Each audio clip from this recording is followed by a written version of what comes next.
Hey, what is up guys, Baron Reloaded here, and before I get to the video, I know I haven't uploaded in a while, but uh, somewhere in a later video down the road, I'll get to that for reasons that you already know of, and more reasons to come anyways.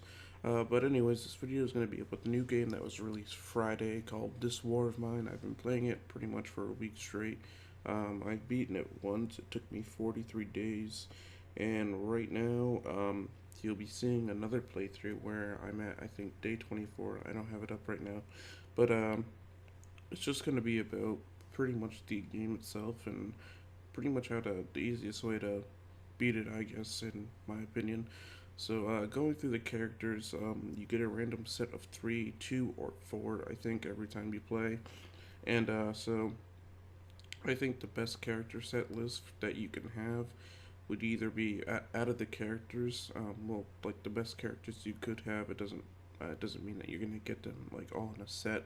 I think they're like preset anyways for specific groups. But the six I think are the four that I think are the best to have are Bruno. One because he saves resources when cooking, which is really good. I mean, you're pretty much cooking throughout the entire game, so you're gonna need him to save your resources. The downside is that I don't recommend you scavenge with him. He's only 8 slots, and so he's kind of useless there. But the good thing is that he's not emotional when it comes to stealing from people or killing other people. He's really just emotional when it comes to him not getting any food or being cold or being sick. He pretty much only cares about himself. So as long as you keep him happy, he won't really care what you do. The second would be Katya. She saves resources when bartering, which is pretty much the best thing, almost in my opinion, because I constantly bartered throughout my playthrough when I won the game to get tons of resources and stuff. So, um, the second thing is that she has 12 slots, so you can use her to scavenge, but you don't have to, of course. And then lastly, she's semi emotional, so she kind of gets sad but never really depressed. So it kind of works in your favor since you'll never have to really talk to her about any of the things you might have done with other characters or herself. So that's good there. Third would be Marco. His increased scavenge space is 15 slots, so he's probably the best to go and scavenge. I'll get to it later, but it's because he has normal speed, which is what makes him the best with the 15 slots. The only problem is I think, if I remember, that he's very emotional whether you kill someone with him or someone else kills someone else, that he'll pretty much be depressed for the entire day and you won't be able to use him, so that's a huge problem. Fourth is, I don't remember the name of this chick, but it's the person that um, is good with helping people like reduce their depression or sadness, like the cheerful person. The good thing is that she has 12 slots, so you can scavenge with her, and she's semi-emotional, so just like pretty much like Katya. Um, and then the two that I think are okay to have would be Pavel. Um, Pretty much it's because he's a 12 slot scavenger, and you get him a lot when you're playing the game. Um, the second thing is because he's the best to have if you want to go through Sniper Junction, if you want to play it like if you want to keep everyone happy from not stealing from like the older couple or the couple living in the apartment. If you want to be nice, then you can use him to go through Sniper Junction really easily. And the last one would be I don't remember his name either, but he's like the really big guy that has the increased plus space for inventory, which is 17 slots. The only drawback is that he's very slow, so I wouldn't recommend him over Marco. But if I remember correctly, he's not very emotional, so he won't get depressed that easily. All the other characters I think are not that useful. I mean, there's like lawyer, there's a person that's good with kids, there's a mathematician. The only one that I could recommend, but it's not really needed since you'll almost build half the stuff before you even probably get to him, if you don't already have him like unlocked in the 2 to 4 you already like in the beginning would be the guy who saves resources on building stuff, the handyman. But he has 10 slots, I think, or 8 slots, and you can't scavenge with him, so he's not really useful. Plus, there's so many materials that you really don't need a person to save resources on materials. Um, the next thing would be how to survive. So in and out of the winter, and what to build first and last. So how I did is I built the beds first. I built, usually depending on if I had 3 people, I would build 2 beds, have and go with that, or maybe one. Then I would build the stove, or the metal workbench. Either one's fine over the other. If I had the parts, usually you have the parts to build one bed, the oven, the workbench, and a radio just from the like beginning scavenge of day one from the inside of your house. So you can always do that. And then what you want to do is upgrade workbenches, and then if you have enough materials, uh, parsley or especially water, then you can make the brewery stand in order to make moonshine.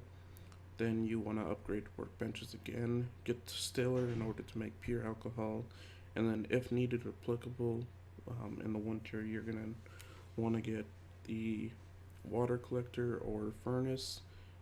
If you still need more water, or if it's the winter and you need the furnace, then you're gonna need to get that.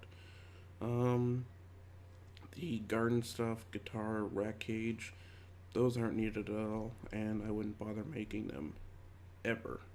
I would actually just go ahead and, which brings me to the next point, what to barter and when to barter. So every couple days, the barterer guy comes to your house.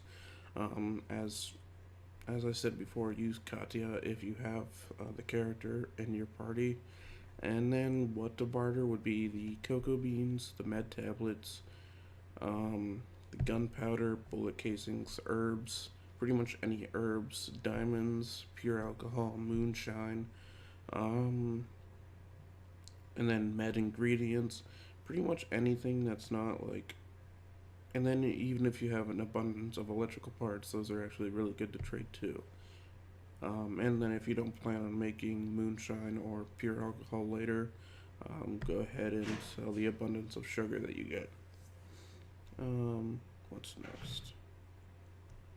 Next would be if you have an abundance of guns. I know in my playthrough, my beat the game playthrough, I had about 10 guns. I had like 3 shotguns, 3 AKs, 2 pistols, and like a few knives and stuff. So I just traded a whole bunch of guns. And I know in this playthrough that I'm going to be showing you guys now, I had like 7 bandages and 7 medications. So if you have an abundance like that, if you have a vast quantity, I guess you should say, then trade like the medicine and food. If you have a vast quantity of food too, then you can trade that. But yeah, that's pretty much only. And then when to trade is only if you actually need something. Don't bother trading just to trade, but trade if you need something. Um, so what places to rob, when to kill, and how to do it. So I'll throw up a map for you guys of the game, so I can show you what to do. But the first couple buildings around you are without danger, so you're gonna want to take those as um, well, actually, it's kind of true, because that one couple, if you go to that house, then that guy will try to kill you. But if you shoot him a few times, he'll stop coming after you. You don't have to kill him, so people don't become depressed for killing people. So that's good. But you can go there. Those have just tons of stuff. And then next, if you need food and meds, you have to go to the old folks' home. Of course, that will make everyone depressed. But you only have to go there once if you just want to go pick up the food and medical supplies. If not, you can keep going and going, and then pretty much the third time it'll take 3 times to clear it out if you know how to scavenge correctly, and there will be a surprise waiting for you at the third time you go back. And then next would be the split apartments or the small apartments. Um, you would want to go there afterwards or before the old folks home if you needed the food or meds. Next would be the hospital, church, or brothel, as those all have places to trade, and it's not that hard to take over if you need to. So you want to go there. Plus, you can sneak around a lot, except the brothel. But anyways, the church and hospital, you can sneak around a lot to try and get some stuff, and if need be, kill everyone. Next, if you have Pavel, I would recommend going to the Sniper Junction. Um, there is once you go through the snipe, if you once you make it to the apartments on the other side, you're gonna want to go underground and free that door open as fast as possible, as the guy in the middle next to the campfire is going to give you something. I don't know what he gives. I didn't have enough inventory space, and it was nearly 5 a.m. or I think and that's when the night ends, and then your person gets stuck out at night, and you can't use them throughout the day. So I had to go and pretty much skip whatever that guy was going to give me, which kind of sucks. But next would be the warehouse, military outpost, or construction site if you want to shoot your way through. If you're looking for combat, which I kind of was at the end, but I ended at day 43, and I was like, oh, well, I have so much ammo and weapons at this point, I want to just go on a rampage, but the game ended, so I wasn't able to do so. But um, yeah, anyways, what you want to bring when robbing and or well, when scavenging, and what not to bring. So the first night you go to a place, you want to scope place out first with a weapon. You know, basically places that you need to that are with caution or with danger, and stuff like that. Otherwise, don't bother bringing a weapon if it doesn't have caution or danger, except one part where the couple and the other guy has a knife. Then you'll definitely want to bring a weapon just to make him stop trying to kill you. Otherwise, the next part would just be scavenge what you can get without the tools being seen at first. So look around as much as you can without being seen, in case like there's people that want to kill you, and just scavenge what you can at the first time. And then once you go back, bring the necessary tools that you saw you needed, with like crowbars or shovels, and break into everything that night, and then take whatever you need, and then pretty much clean up the house the next few nights if you need more stuff back there. And then, some days it's necessary to wait out the entire day, in case another survivor comes by and it's one of the good ones that I told you about, or the barterer comes by and you need some items. Obviously, if you need to do stuff the entire day, you might as well not skip it. Um, if you're feeling wicked depressed, or your characters are feeling wicked depressed, then wait for some neighbors to come by, and if you help them out, then your characters will feel content and they won't be as sad anymore. And then pretty much that's about it. Otherwise, just a helpful tip: you pretty much want to feed the people, your characters, every 2 days. So if it's day one, or wait until day two, feed them, and then wait until day four, feed them. So it's like throughout all day, you want to feed them day two, wait that night, go through day three, wait that night, and then feed them um, near the middle of day four. It doesn't really matter, just every 2 days will pretty much keep it balanced, and you won't use as much food if you're trying to feed them every day, or if you're waiting until they get very hungry or starving. That's not really smart, especially if you have Bruno, because he gets all sad and depressed when he's not eating. So, yeah, that's all I have to say. Sorry about the background noises. I got pretty much only found this time as it was like an hour, I think, when my roommate was in his classes.